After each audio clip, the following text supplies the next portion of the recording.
வயதில் குறைந்த ஆடவனை பெண்ணொருத்தி விரும்பக்கூடாதா? காதலுக்கு இளமைதான் தகுதி தேர்வா என்ற சமூக வரைமுறைகளை மீறும் கதை இது.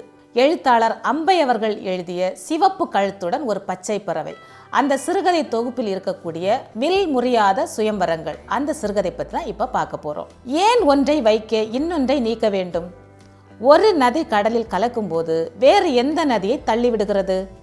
கடலில் கலந்த ஒன்றை எப்படி நீக்குவது என்ற தர்க்க கேள்விகள் கதை முழுவதும் எழுகின்றன.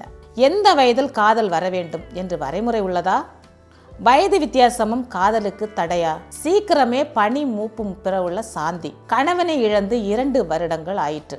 வெளிநாட்டில் வசிக்கும் அவளது மகன் நரேனும் மகள் அம்ரித்தும் அம்மாவிற்கு வயதானவர்கள் சுயம்வரம் மூலம் துணை தேட இருப்பதாக அவள் சம்மதத்தை கேட்கின்றனர்.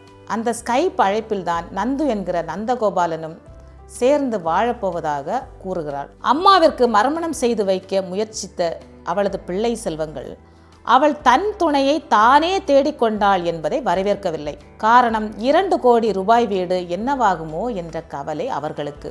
நந்தகோபால் சாந்தியை விட 6 வயது இளையவன். சிறு வயதிலேயே அவளை மணக்க விரும்புகிறான். ஆனால் முடியவில்லை. நந்தகோபால் வேறு யாரையும் மணக்கவும் இல்லை.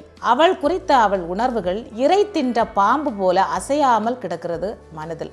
அருண் இறந்து 2 வருடத்திற்கு பிறகு அவளை தேடி வந்தான். உடலுக்கு பல கதைகள் உண்டு, அவை முடிவதில்லை.